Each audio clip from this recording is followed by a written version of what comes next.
आज Doubtnut app download करें। Doubtnut पर अपने सभी गणित, रसायन विज्ञान, भौतिक विज्ञान और जीव विज्ञान के डाउट्स का करो सफाया। बस प्रश्न की फोटो खींचो, एक ही प्रश्न को क्रॉप करो और तुरंत वीडियो सोल्यूशन पाओ। अभी डाउनलोड करें। प्रश्न हमें दिया हुआ है कि कोई खिलाड़ी एक गेंद को ऊपर की ओर आरंभिक चाल 29 मीटर प्रति सेकंड की वेग से ऊपर फेंकता है।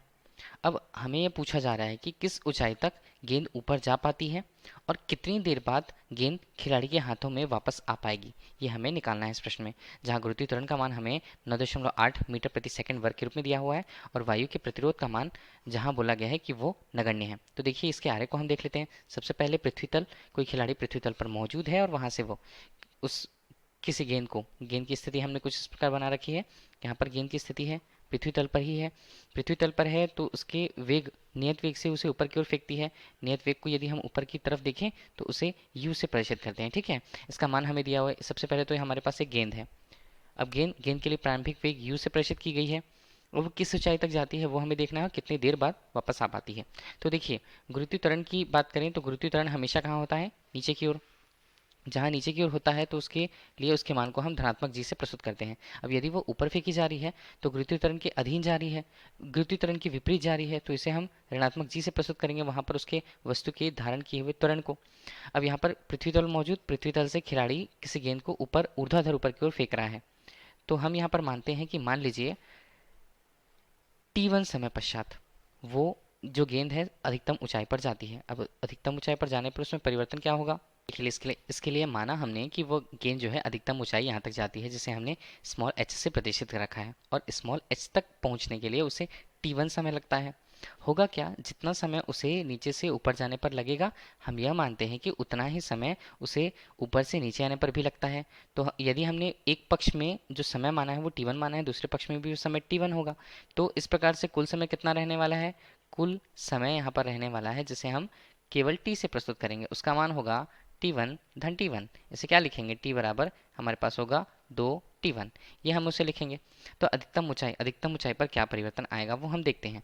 देखिए, यदि हम गति के प्रथम समीकरण को ही देखें तो गति के प्रथम समीकरण से हम यहाँ पर प्रथम समीकरण से क्या देख पाते हैं?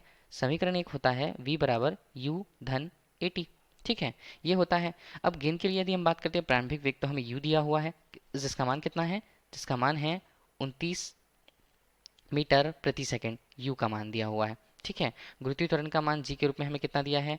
9.81 यहाँ पर मीटर प्रति सेकंड वर्ग के रूप में। तो ये स्थितियां हमें दी गई हैं। गुरुत्वीय त्वरण के अधीन जब वो, गुरुत्वीय त्वरण के विपरीत जब वो फेंकी जाती तब वेग का मान कैसे बदलेगा वो हमें देखना है। v यदि हम देखें उसे, तो v का मान u, देखिए u तो हमें दिया हुआ है और गुरुत्वीय त्वरण यहाँ पर ऋणात्मक होगा और t के रूप में। तो देखिए यहाँ पर जो वेग है वो किस प्रकार परिवर्तित हो रहा है। वेग जो है यहाँ पर g का मान जो जो नियत रहेगा, लेकिन समय के मान बढ़ने के साथ साथ या समय बढ़ने के साथ साथ वेग का मान यहाँ पे कम हो रहा है, जो हमें दिख रहा है। तो एक स्थिति ऐसी आने वाली है जहाँ पर वेग का मान शून्य होगा। वो स्थिति क्या होती है? वो स्थिति ही होती है जहाँ वेग का मान शून्य होता है। वो अधिकतम बिंदु या अधिकतम ऊंचाई होती है, उसके द्वारा प्राप्त की गई अधिकतम ऊंचाई। यदि वो अधिकतम ऊंचाई हमें ज्ञात करनी है तो हम क्या करने वाले हैं? हम यहाँ पर उपयोग करेंगे गति के तृतीय समीकरण को। तो गति का तीसरा समीकरण क्या बोलता है हमें? ये बताता है v वर्ग बराबर u वर्ग धन 2as को। ये अब क्या क्या दूरियां हमें बता रही हैं। वेग v जो है वो हमें अंतिम वेग को, उच्चतम बिंदु पर वेग को बता रहा है, जिसका मान क्या होगा? शून्य होगा, इसलिए हमने उसका किया वर्ग यहाँ पर। और u हमें क्या बता रहा है? u हमें उसके प्रारंभिक वेग को बता रहा है, जिसका यहाँ पर वर्ग है। यहाँ पर ऋणात्मक 2 किया। ऋणात्मक क्यों किया? क्योंकि जो गुरुत्वीय त्वरण है उसके विपरीत जा रही है गेंद, तो इसलिए ऋणात्मक g हमने लिया। तो a का मान ऋण g के रूप में आया। एस हमें क्या बता रहा है? नीचे से ऊपर तक प्राप्त की गई अधिकतम ऊंचाई एच के रूप में। तो हमें इसका मान निकालना है। तो यू वर्ग हमारे पास कितना बनता है? 2GH। तो एच का मान यदि हमें निकालना है तो एच का मान हमारे पास क्या आएगा? यू वर्ग अनुपात 2G के रूप में। तो एच का मान निकालेंगे तो यू का मान कितना हमारे पास? 29.4। इसका हम करेंगे वर्ग और नीचे हम देखें तो ये हमारे पास बनता है 2 गुणा 9.81। इसे हमने हल किया, तो हल करने के बाद हमें कितना मिलता है इसका मान? एच का मान यहाँ ऊपर बनता है 864.36 और नीचे हम उसके मान को देखें तो ये हमें बनता है 19 दशमलव लगभग 6 के रूप में।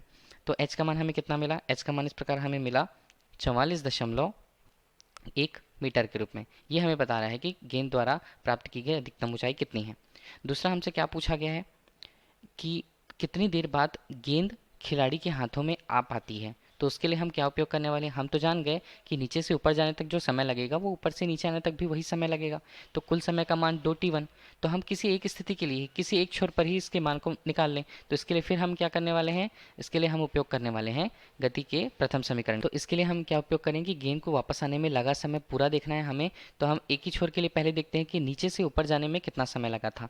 तो उसके लिए हम उपयोग करने वाले हैं पहले गति के प्रथम समीकरण का। प्रथम समीकरण हमें क्या बताता है, v बराबर u धन a t। तो देखिए v हमारे पास क्या हो जाएगा, v हमारे पास उच्चतम बिंदु पर वेग, जो हम नीचे से ऊपर जाते हैं तब वेग का मान ऊपर जाकर के 0 होगा। अधिकतम वेग, अधिकतम ऊंचाई पर वेग का मान, u का मान प्रारंभिक रूप से कितना था 29.4 मीटर। धन यहाँ पर हम देखें तो a का मान हमारे पास कितना, को हम लेंगे चूंकि ऊपर जा रहा है तो ऋणात्मक रूप से ऋण g हमने लिया, और t यहाँ पर जो हमें t1 के रूप में प्रस्तुत होता है। तो यहाँ पर क्या होता है 29.4, और यहाँ पर g का मान हमारे पास 9.81 गुणा यहाँ पर होगा मान t1 के रूप में। तो t1 हमें निकालना है, तो t1 हमारे पास कितना मिलता है 29.4 बटे 9.81। इसे हल करते हैं तो t1 का मान हमें कितना मिलता है, ये हमें मिलता है 3 सेकेंड लगभग। ठीक है, 3 सेकेंड हमें मिला कि समय नीचे से ऊपर जाने में, ऊपर से वापस नीचे जाने में भी 3 सेकंड का समय लगेगा।